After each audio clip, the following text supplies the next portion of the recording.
एवढा मोठा ह्याच्या म्हणजे मी बोलण्यामध्ये आहे. काही लॉजिक नाहीये. डायमंड आहे, डायमंड आहे. काय बोलला? तू काय बोलला? मला बोलला, "तुला काही खायचंय का?" म्हटलं, "हां." "कुठे जायचंय तुला?" म्हटलं, "मला नाही माहिती." तिला कधीच काय माहिती नसतं. तर मी त्याला बोलली, की "मी तुला निवडलंय. मला तुझ्यासोबत लग्न करायचं होतं. हे मला माहिती होतं.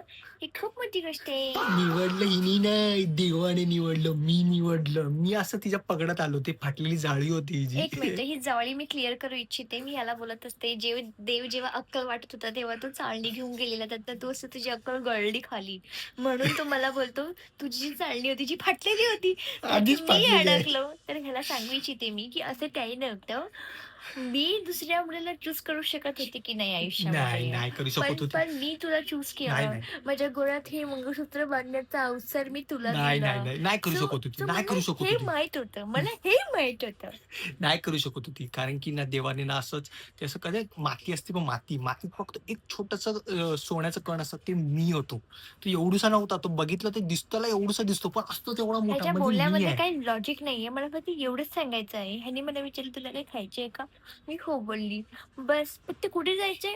मला माहिती नाही बोलली. तिला त्याच्यावरती ह्याला हे बोलायची गरज आहे का? "तुला कधी काही माहिती नाही का?" सोन्याचं कण मी आहे. तिला काय माहिती आहे? हिला तू फाटलेल्या तू जाळीत तू सोन्याचा कण नाही. तू तर दगड आहे, मोठा नाही, आहे. नाही. मग तू तर डायमंड आहे, डायमंड. कोळशाच्या खाणीमध्ये मिळतो ना तो डायमंड आणि मी जॉडी आहे. तुला आई, असं असं आता ही शेप जे शेप देऊन असं मस्तपैकी हिरा बनवला मी. झालं माझं मी गंगा न्हायलो रे बाबा, गंगा न्हायलो.